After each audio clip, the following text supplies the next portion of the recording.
It's been a gripping primetime news special report, Living with No Hands, a domestic violence survivor story.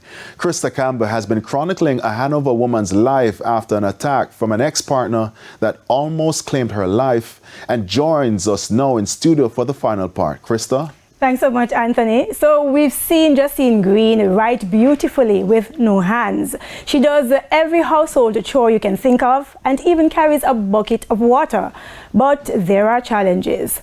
The fourth and final part of this feature looks at dreams for Justine and her children, as well as the possibilities of prosthetics in helping the 29-year-old overcome the limitations of having no hands. A line of freshly washed clothes, pleats well pressed, a freshly made bed, flour being needed for dinner, and of course her beautiful handwriting. All things the 29-year-old Justine Greenfield has learned to do for herself with no hands. Her hands were severed in an attack from an ex-partner on February 13, 2017 that also left her with 5 chop wounds to her head and 1 in her back, all while she was pregnant and diabetic. But for all her independence, there are things Justine struggles to do for herself. Brushing my teeth, I'm having challenges doing that. So I can brush the front one properly, but when I go to the dentist, the back ones are always spoiling because I'm not able to clean them or they're supposed to be clean. Going to the bathroom now, there are some things there that I literally can't assist myself in doing. So that's really, sometimes that breaks me down. Combing her daughter's hair and getting dressed are also challenging. Sometimes I will have something to do on the road. I have to be taking up my phone and I have to be calling Tom, Dick, or asking who can assist me. Sometimes when I ask who can assist me and they are able to assist me, sometimes I have to pay them for the day. Sometimes I feel literally pay at all times because finding someone, their lunch, their fare and everything, you have to pay them for the day. Sometimes I literally don't have it for myself. But Justine is skeptical about getting prosthetics because of all she's already learned to do for herself without hands.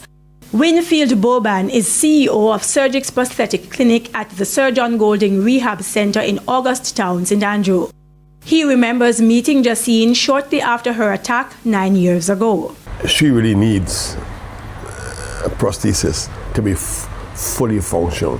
What has happened is that she has forgotten the use of her fingers, and that's quite normal.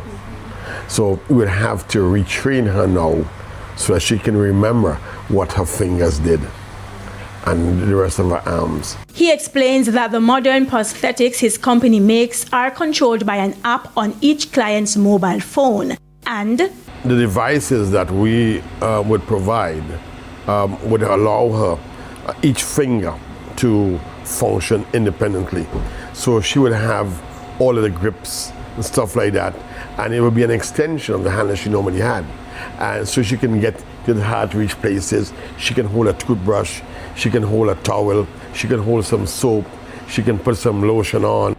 Now, because Justine has lost both hands at different limbs, Mr. Boban says she would have to be fitted with one prosthetic first, learn and adjust to using it before being fitted with the other.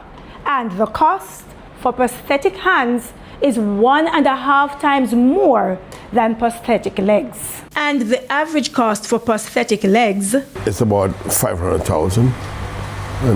And that, of course, includes physiotherapy and training and wrapping and preparing for the prosthesis. He says the health ministry has 2 programs to help persons like Justine get prosthetic limbs free of cost by going through an application and selection process under either the Compassionate Fund or the New Limb, New Life initiative. I would really like to see her get back her hands. Yes, because what I see, the things that I see that she's doing, ironing, doing all those things without her hand.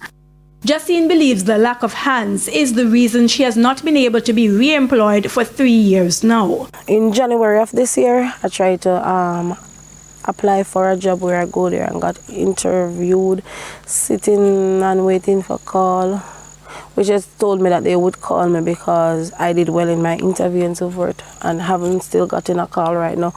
And so she has her own dreams. Having somewhere for myself to say, God forbid if anything should happen to me, my kids have somewhere comfortable that they can call home for themselves. Pointing to her grandmother's land, I can farm and do whether cow, goats, Maloko chickens, anything I can do to help myself. Krista Campbell, TVJ News. Now, if you want to help Justine Greenfield, contact her at 876-403-5648 or make donations to her personal savings account at the National Commercial Bank in Bay West, St. James Street, account number 435-705-804. That's 435-705-804. Those numbers on your screen.